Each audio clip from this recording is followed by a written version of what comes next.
at the right time.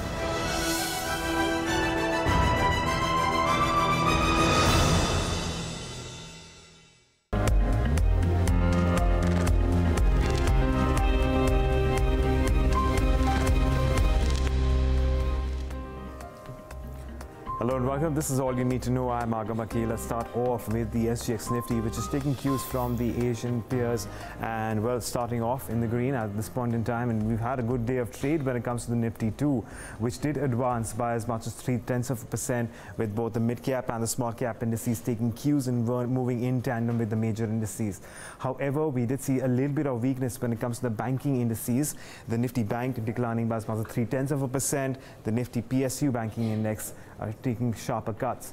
But there were two other sectors which stood out in trade. The Nifty FMCG index did advance by as much as 70 basis points, and the Nifty IT index actually one of the lead gainers in terms of sectoral indices yesterday. But when it comes to the ADRs at this point in time, we're seeing good gains in Dr. Reddy's, Infosys, ICICI Bank and Wipro. Of course, Wipro is largely flattish at this point in time, but Tata Motors taking quite a hit after its announcement of earnings, down as much as 6%. We can expect that weakness to come into our own markets as well. HDFC Bank and Vedanta among others which have declined. But let's take a look at the foreign institutional flows, and on a net basis they plowed in around 572 crores worth in equity. On the other hand, DIIs sold shares worth 291 crores on a net basis, and it's a little bit of a reversal. It'll be interesting to see how this dynamic plays out in trade as we move into the next few days. That said, let's take a look at the contributors, and it was Reliance along with HUL and Infosys which led the gains, leading the index higher by as much as 37 points. Some weakness such in HDFC, Axis Bank and ITC which has bared down on the index. Coming down to futures and options space, the Nifty continued to see fresh longs even as the underlying advance, and we saw more accumulation in open interest. But in the Nifty banking index, we saw longs unwind with a decline of around nearly 11% in OI.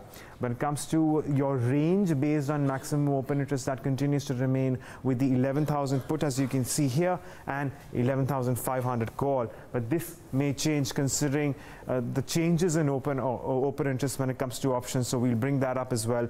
And as you can see here, we're seeing a lot more writing from around between the mark of 11,000, 11,200, 11,300 puts.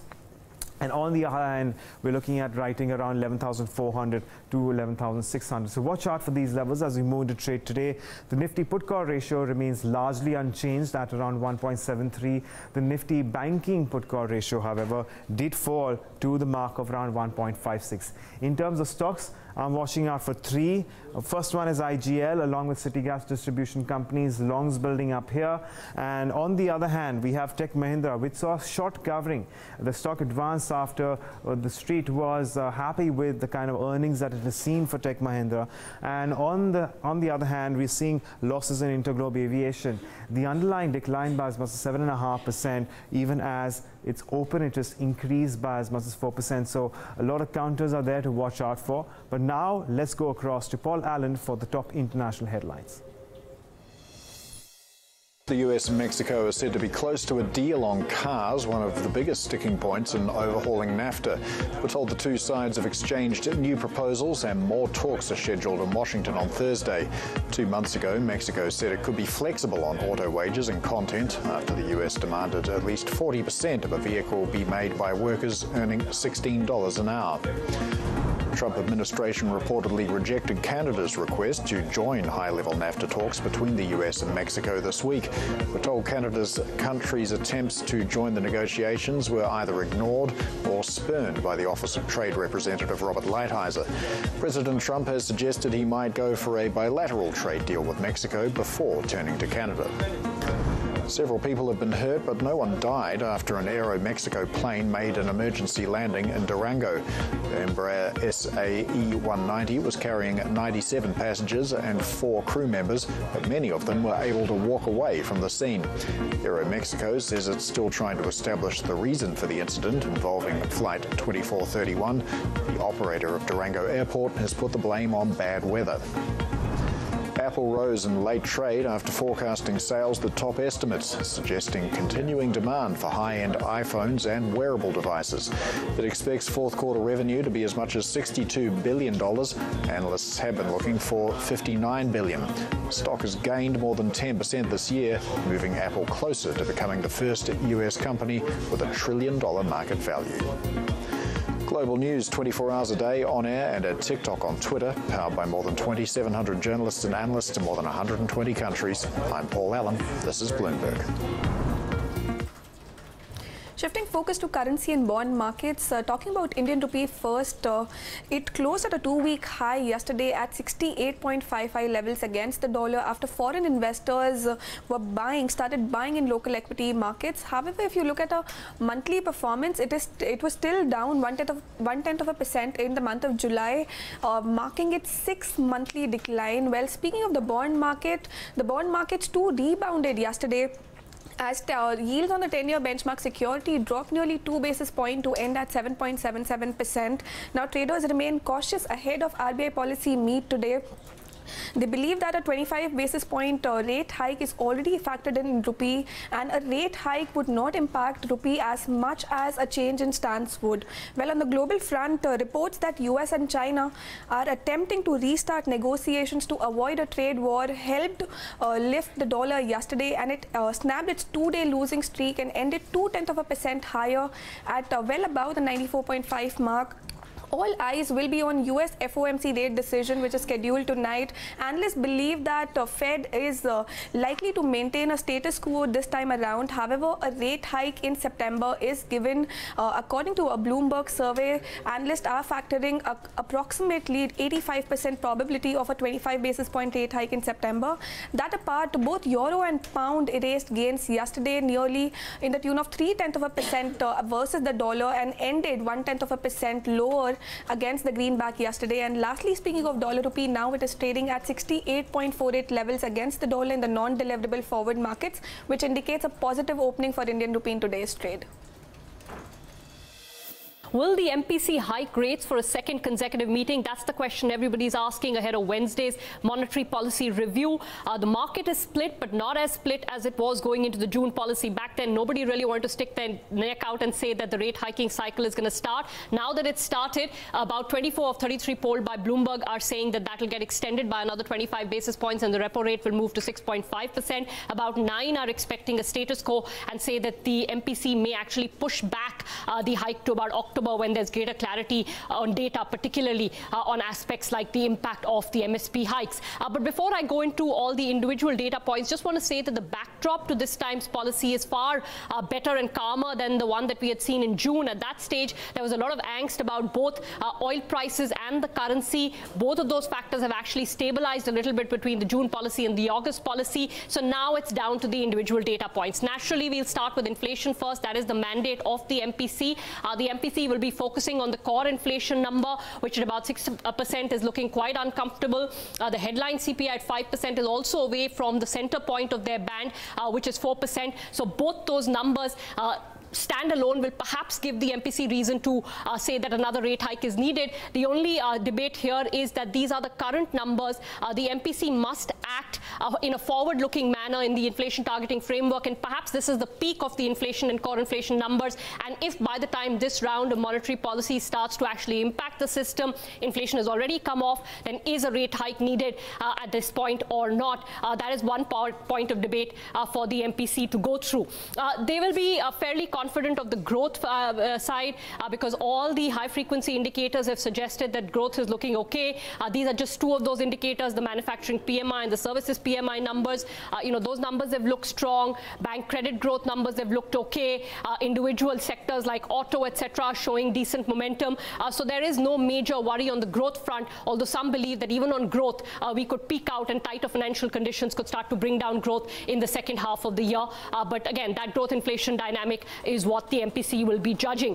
One point of comfort for the MPC is going to be the bond markets. Remember, when we went into the June policy, there was a lot of concern as to what would happen to rates in the markets if the MPC started to hike against the backdrop of elevated bond yields and lack of demand in the bond markets, well, some of those concerns have actually come off, because if you see between the June policy and the August policy, bond yields have actually come down. Some of this is because of the liquidity management done by the Reserve Bank of India.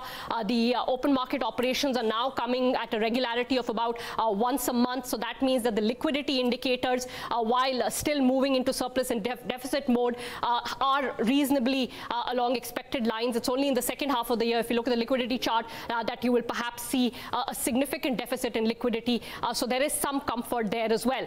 So I think the basic analysis is that the MPC can very well hike again. Should they choose to stay put, they will probably guide towards another hike in the later half of the year. But if they do one now, perhaps this would be the last of the current calendar year. On to Indian equity markets, bunch of news that we're tracking this morning. Start up with JSPL, which has bagged a 20% order or an order for 1 lakh ton rails by Indian Railways. That's going to be a positive development for this counter. Also, we are tracking Orient Refactories. Now, this is a positive development which has come in during the time of announcement of results. The company also announced that it's going to be merging RH1 India and RH1 Classel with itself. Now, both of these are private companies, and Edelweiss in its note has said that this is going to be an earning accretive at least by 20% of FY18 performance of the company. Also, we are tracking in Reliance Industries. That's a big development there, where it has won an arbitration award against the government for a claim of around $1.7 billion. Now, the tribunal rejected the government claim of illegal gas production by the consortium from the neighboring block of ONGC in KG Basin. That's going to be auguring well for this counter. Well, in bunch of earnings that we're tracking this morning, Castrol India, good set of numbers reported by the company. We're looking at a 17% uptick there to a number of 1,000 odd crore. Also, net profitability for this counter has shot up by 19%. That's mainly on account of healthy operational performance by the company. Almost similar 20% uptick there on the EBITDA front. Margins too almost remain stable around that 24% out level. GSFC, that's again a positive one, a strong set of number reported by the company, 56% uptick there, and we're looking at a 75% jump in the net profitability. This comes on back of the healthy performance that we've seen from the EBITDA front. However, the margins to an extent have contracted to 6.5% as compared to 7.1% on account of faster growth of top line growth. Huhtamaki PPL, that's again a strong set of number that we're looking at, 17% uptick on the top line front. It's almost 100% jump on the bottom line front, and we're looking at a 25% uptick in the EBITDA performance of the company. Last one that we're tracking in our list will be Inox Leisure, where it's a bulk deal. HDFC Mutual Fund has bought in 4.7% stake in the counter for a share of rupees 195. Invariantly, you also have International Equity Fund, which is sold in 2.6% stake in the counter, and you have DSP BlackRock, which is actually sold in close to 2.2% stake in the counter. Well, bunch of earnings to track post-market yesterday, and Power Grid was one of them, which reported an inline set of numbers. The revenue saw a growth of about 13% at just over 8,100 crores, while the EBITDA grew at nearly 12% at about 7,000 odd crores.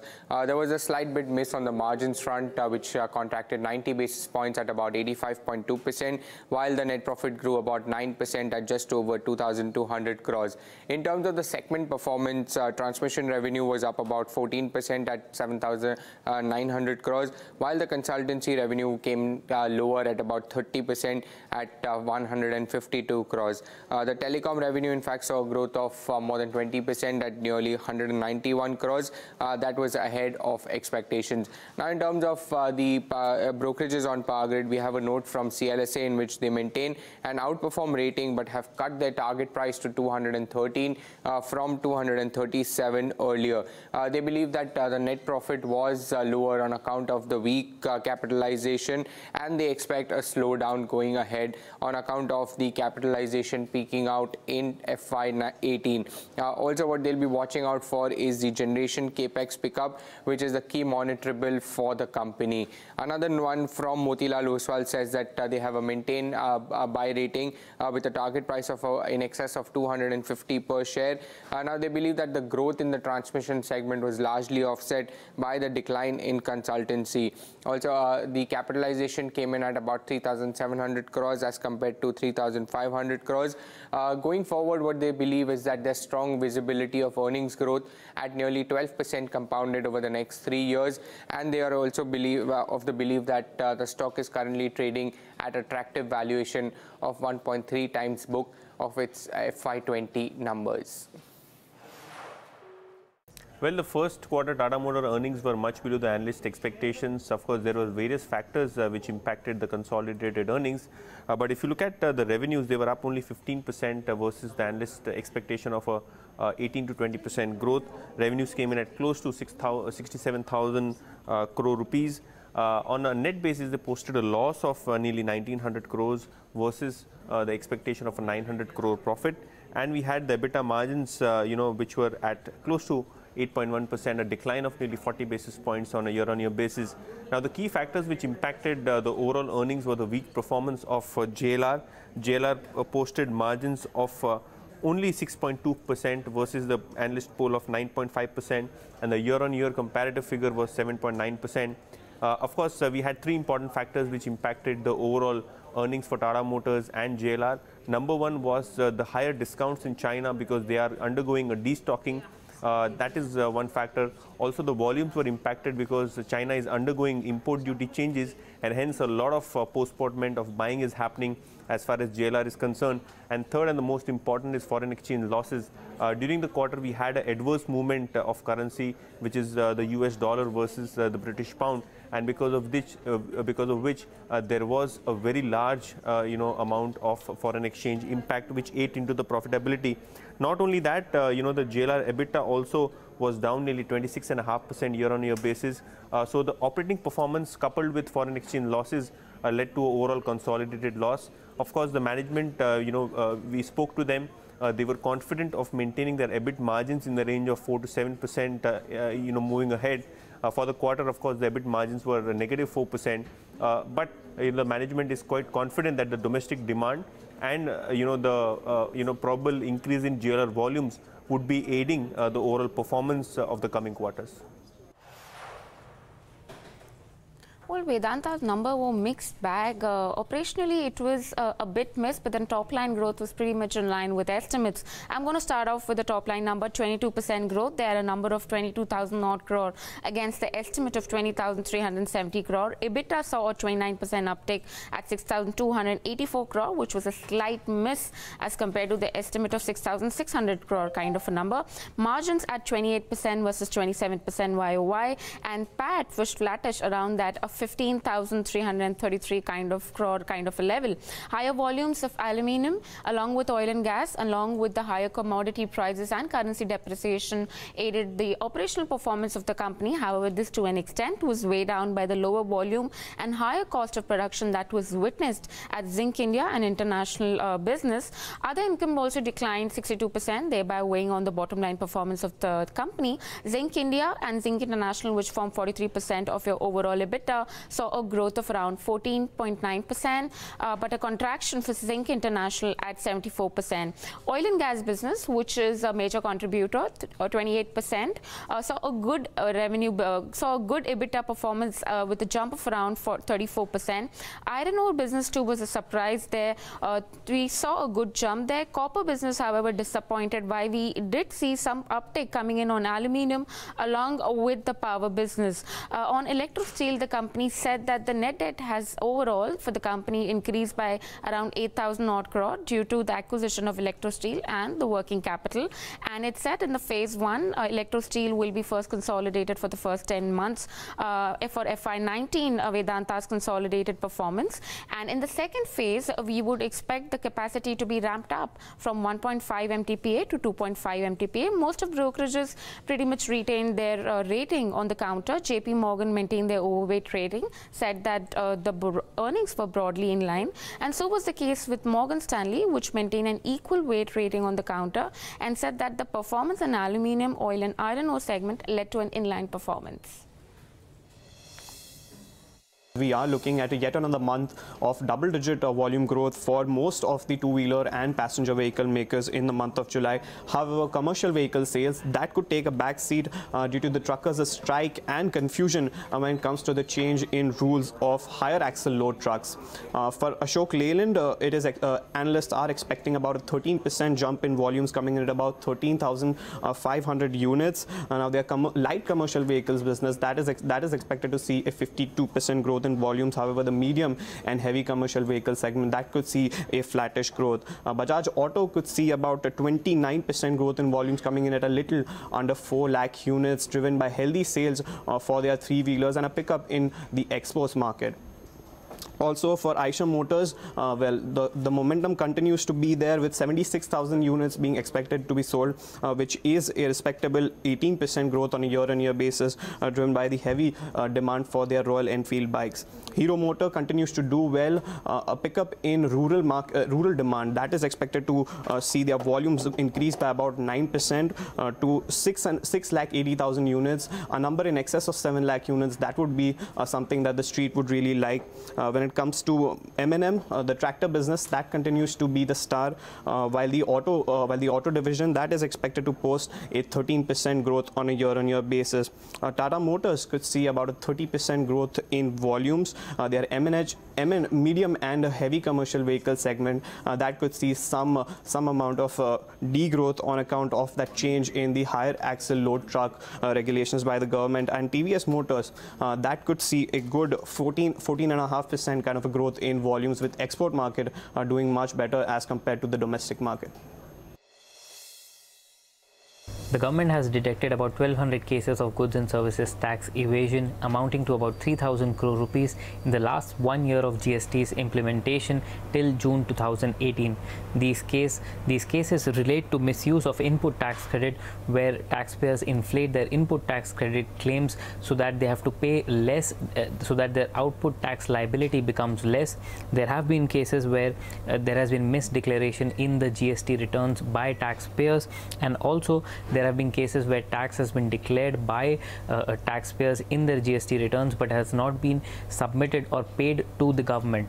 The government has also found out that there were 5 cases of false GST refund claims by the taxpayers, which amounted to about 23 crore rupees in the last 1 year of GST's implementation. Let's also get your check on the top stocks to watch based on the delivery buying and selling as of yesterday. The first stock on the list is Interglobe Aviation, and that was down about 7.5% in trade yesterday. Saw delivery selling of nearly 160 crores. The delivery volume, that surged just over 3 times as compared to its 5-day average, while the total volume surged more than 3.5 times as compared to its 5-day average. Second stock to watch out for now, that would be Avenue Supermarts, D-Mart. That was up about 4% in trade yesterday and saw delivery buying in just excess of about 100 crores. The delivery volume managed to more than double for itself as compared to its 5-day average. So did the total volume, which more than doubled for itself as compared to its 5-day average. Last and final stock to watch out for, Dabur India. Now that was up about 7% in trade and saw delivery buying of nearly 200 crores. The delivery volume surged about 79% as the total volume surged about 213% as compared to its 5-day average. Lots to look forward to over the course of the day, and in particular the decision on the Monetary Policy Committee that will come out around 2:30. You'll find all of that and more on the website bloombergquint.com.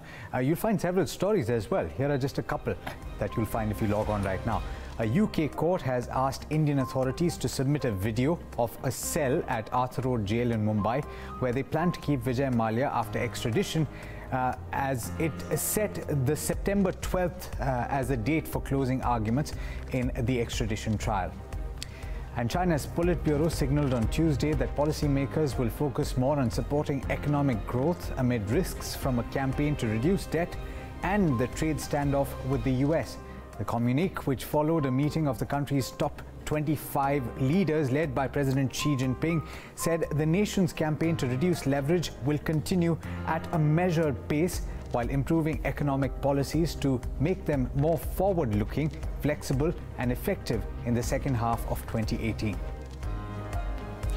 That's all you need to know going into trade today. It's going to be a busy one, like I said, so do stay tuned. Up next on Bloomberg Quint is Indian Open.